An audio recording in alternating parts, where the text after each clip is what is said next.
Week 8 opens with a matchup pitting student against teacher, as JJ McCarthy takes on his old coach, Jim Harbaugh. Will Herbert and the Chargers banish JJ back to college ball, or will the Vikings hand Harbaugh his first primetime loss of the season? We'll see in the simulation, but first, let's get behind the bar and make our drink Mjolnir. All right, Week 8, Vikings had their little 2-week vacation away from primetime, but they are back to torment me once more. A recurring theme this week is actually going to be me struggling somewhat to find representatives for teams, because by now I've well and truly used up all the low-hanging fruit.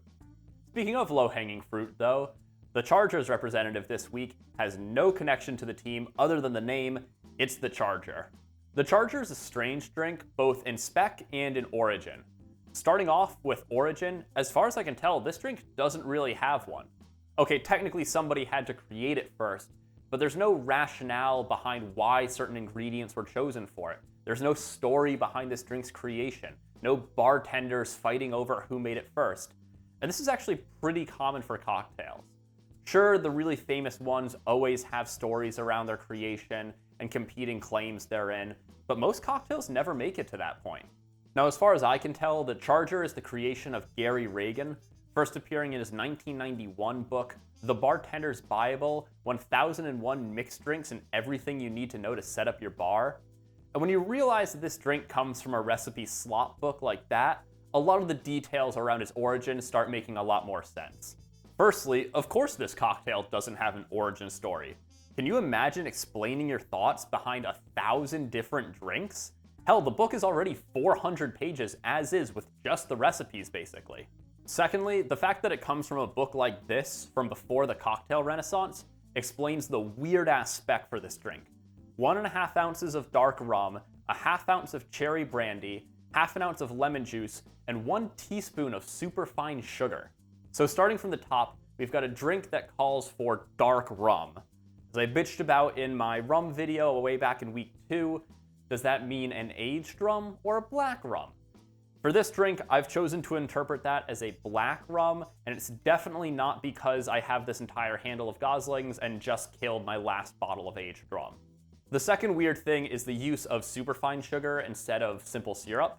Now, simple syrup is a staple of craft cocktails. It mixes far easier than superfine sugar, and it's far more reliable to measure than solid sugar, but it's one of those techniques that was really kind of lost during that dark age of cocktails. Indeed, Reagan's book actually never even mentioned simple syrup in it once. The only 3 syrups that do get mentioned in the book are orgeat, black currant, and passion fruit for some reason. At the end of the day, this drink is a rum and cherry riff on the classic sour formula, but reading the recipe felt like reading medieval medical texts. It's equal parts, oh, I see what you're getting at here, and oh god, why would you do it that way? Minnesota's representative in this matchup is an equally spooky cocktail. It's the Purple People Eater. Now, the funny thing about this one is that initially when I was doing my research, it just meant the Smirnoff creation for the Vikings, but when I started looking for recipes, I found a whole bunch of completely unrelated cocktails as well. For the Smirnoff creation, it's basically just a screwdriver that they've dyed purple, but their choice of dye is interesting. Ube. Now, to be fair, ube is a very purple ingredient, but the recipe calls for 2 to 3 drops of it. It's a yam. What do you mean 2 to 3 drops? My guess is what they actually meant was 2 to 3 drops of ube syrup, but it's just lazy writing on the recipe's part. As for all of the other Purple People Eater cocktails that I talked about, those are actually just Halloween recipes with absolutely zero connection to the Vikings. The funny thing is that when I actually started looking at the spec for most of those drinks, it turned out they're basically just the Purple Rain from week 3, which is, a purple drink where you use a combination of blue curacao and grenadine to achieve that purple color. So this was a bit of a weird drink to put together the recipe for. I knew I wanted it to be purple, but I had a lot of flexibility in which route I took to get there. Ultimately, I settled on the blending method, so combining blue and red to get purple, although in this case, instead of using grenadine, I'm just kind of crossing my fingers and hoping that this cherry brandy has enough red in it to achieve a purple at the end of the day. So without further ado, the final spec for this drink is 1.5 ounces of our black rum,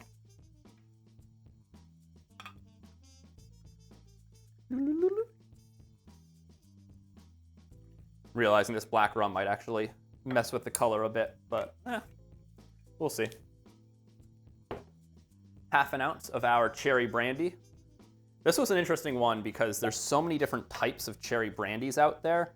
And the reason I went with Hearing instead of like a Kirschwasser or, like De Kuyper, cheap cherry brandy is just because this was what was at the liquor store. That's it. That's the rationale. Half ounce of our blue curacao. This is the interesting one. I'm not sure how the orange note from this is going to play into the rest of the drink. It's mainly there for color, but this is an orange liqueur, so orange plus cherry. It'll be an interesting combo. Then finally, half an ounce of our lemon juice. You can see I've actually labeled this one lemon because I now have a bottle of lemon juice and a bottle of lime juice, and they look very similar.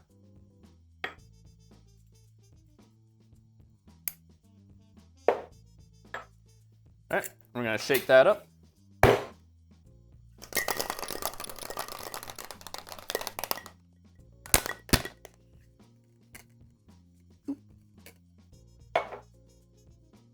Ugh. Then we're gonna strain that into our Nick and Nora glass. And that is not purple. Oh my god, that looks disgusting. Holy shit. Oh no. Oh, it's spooky. This is a real spooky looking cocktail. Damn, okay. Well, thinking the lightning bolts from the Chargers and, the Vikings, I was like, something with Thor. So I've named this one Mjolnir. It turned out green. It did not turn out purple. Let's give it a try.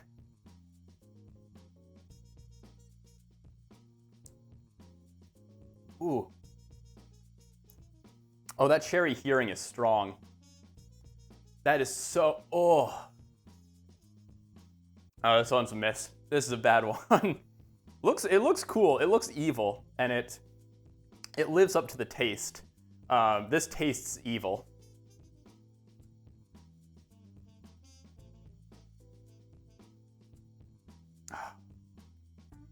Yeah, this is a cocktail from the Dark Ages. A lot of this spec really is that black rum and the cherry Hearing. That's not a good combo. The cherry is so syrupy and thick and cloying, and it just pushes every other flavor out of this drink. It just really like I can't. And the blue curacao probably isn't helping, right? Because that's adding even more syrupiness to this drink. But none of the orange flavor from that is coming through. The black rum is very sort of heavy as well, very sweet. It's been back sweetened with molasses, so it's just the lemon juice isn't enough. The lemon juice isn't strong enough to cut through that cherry Hearing.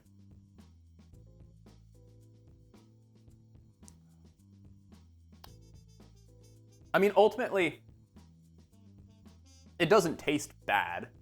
It ultimately basically just tastes like, cherry with a little bit of, lemon on the back end. And like this cherry Hearing is actually a very good liqueur.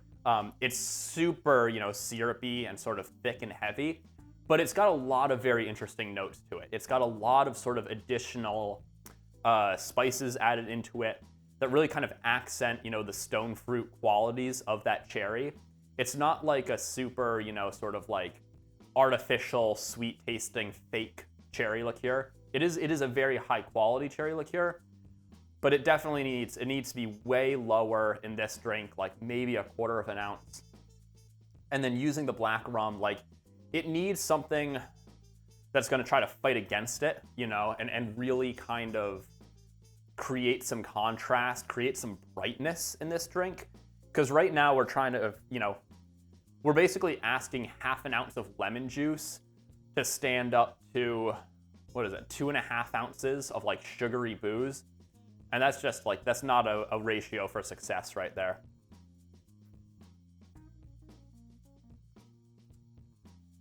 I mean, it's not again, I feel like I need to keep reiterating this because I really am dunking on this drink. I'm not going to have any trouble finishing this drink. You know, like this isn't one that's like going down the drain, you know. Really, there's only been one that's come close to that in this series, thankfully. But just like, this is not a good drink. I would actually be kind of upset if I had paid money for this drink. It really does feel like a drink from the era where people didn't know what they were doing with cocktails, right? Before we had sort of started taking things scientifically, before we were, you know, approaching it with a more rigorous approach. Like this, the dark green color on this cocktail really does feel fitting. This is giving like witch's brew, and not in like a good way.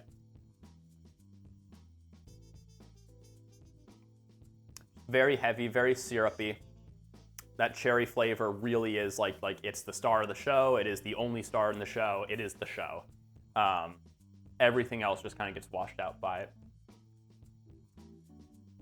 Damn. Well, this drink may have been disappointing, but hopefully this matchup isn't. We'll find out in the simulation. The Vikings get the ball first, and JJ is back in the lineup for Minnesota. However, the Chargers give him a rude welcome back, as on the very first play of the game, play-action bootleg, they knock the ball right out of his hands, recovering it at their own 17-yard line after only 11 seconds of game time. No Hampton, no Harris, no problem. Herbert keeps the QB read and takes it in 7 yards for the score, putting the Chargers up 7-0 within the first minute of the game. The Vikings' next drive is technically better than the first, as it ends in a punt instead of a fumble. Meanwhile, the Chargers are absolutely all gas, no brakes, as Hassan Haskins gets great blocking and torches this Vikings defense for a 40-yard rushing TD. LA is up 14-0, and we're not even halfway through the first quarter. Third time's the charm, I guess, as despite JJ being flushed from the pocket and having to throw the ball away on third down, the Vikings finally managed to end a drive in points, hitting a 39-yarder to put them on the board. Unfortunately for Minnesota, this Chargers offense shows no signs of slowing, as Herbert hits Keenan Allen on the RPO, who breaks a tackle and takes off for the 34-yard touchdown.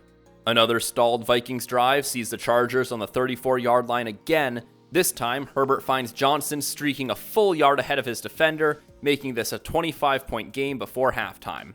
Minnesota has a chance to at least put a few more points on the board before halftime, but a crime against clock management sees them squander the opportunity, keeping this a 28-3 game at half.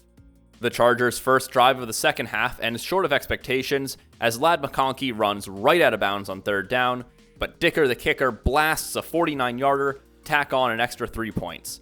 The rest of the third quarter passes uneventfully, and a check down on third down comes up well short of the first down marker. The Vikings finally get another very small win as their special teams unit blocks the field goal, keeping LA's lead a manageable 28 points. The block seems to have sparked at least a little something in the Vikings offense as they march down to the 1-yard line where Jordan Mason punches it in for their first touchdown of the game. Then, because they're still down 21 points, the Vikings go for the onside kick with 4 minutes left in the game, but the Chargers easily recover it. Adding insult to injury, the Chargers decide to end this game like they started it, with Justin Herbert taking a QB read all the way to the end zone for another rushing TD. Chargers win in dominant fashion, 38-10. Alright, now I honestly don't see the Vikings getting blown out this badly by the Chargers, but we just finished week 6 as of me writing this, and I officially don't know who the fuck is good this year. I feel like I had a similar feeling around this time last year, before things became more clear around December, so maybe it's just timing, but I don't know. I mean, hell, Madden predicted the Giants beating the Eagles in week 6, which I thought had zero chance of happening, so I'm not ruling this result out. Well, a nearly perfect game from Herbert. Threw the ball less than 20 times, but still managed 242 yards and 2 TDs. Things were less rosy for JJ in his primetime return. Now, he didn't get picked off at all, but he also just didn't do anything particularly notable. Perhaps the craziest thing, though, is that 181 yards would actually be a single game career high for him as of the recording of this video. The rushing stats are interesting, with perhaps the most intriguing note being Madden getting the depth chart flipped for the Chargers' backfield. In our reality, it's Kamani Vidal who had the breakout game and asserted himself as the temporary RB1 in LA, But here in Madden, Hassan Haskins has himself a day, putting up 94 yards and a touchdown on 12 carries. Jordan Mason has a pretty average game, putting up 49 yards and a touchdown on 15 attempts. The QBs are also relatively reasonable, with Herbert being the master of efficiency, scoring on half of his rushing attempts. Back healthy, Madden has fully embraced the Quentin Johnston renaissance as he leads the Chargers with 6 catches, 89 yards, and a touchdown. Keenan Allen and Adam Thielen also had 90-plus yard games, while Justin Jefferson failed to break 50, but still hauled in 5 passes. Meanwhile, poor lad McConkey has been relegated to the island of misfit toys, as he only managed a single catch for 2 yards, which probably would have been far more yards if he hadn't run straight out of bounds on that catch. Now you might notice, things look pretty different over in the Monte Carlo sim. This is kinda on me, kinda on the NFL. On the one hand, I did not check these teams' depth charts before running the sim, so that's the bulk of the differences. Hampton and Harris should both definitely be out, while Jordan Harrison should be back in the Vikings lineup, although in my defense, Addison only had 2 catches for 3 yards in the Madden sim, so it doesn't think we're actually missing out on much. Carson Wentz being in instead of JJ is the one that I could actually see being the case in Week 8. Wentz has proven at least capable of managing this offense, while JJ was averaging 150 yards per game with a 2 TD to 3 interception ratio through his first 2 games. I think the Vikings will continue to start JJ if healthy to get him more experience and as a show of faith, but there's certainly a case to let him sit and learn some more. Bit of a spoiler for the rest of the Week 8 games, but all of the score distributions are kind of funky this week. Right now though, we're only focused on this Thursday night game, and the sim sees a defensive brawl ahead. I didn't tally the results, but a quick visual estimation puts the likelihood of one of these teams being shut out at around 10%. The most common result is a 10-7 Vikings victory, and the overall average isn't much higher, shifting back in the Chargers' favor with a 14-13 final line. Do you agree with the simulations, or do you envision a different future? I'm looking forward to hearing your thoughts down in the comments. As a reminder, our drink for this matchup is the Cherry Concoction Mjolnir. If you make it, please let me know what you think, and I'd love to hear your suggestions for what drink should be your team's representative. Stay curious, stay thirsty, and I'll see you in the next one.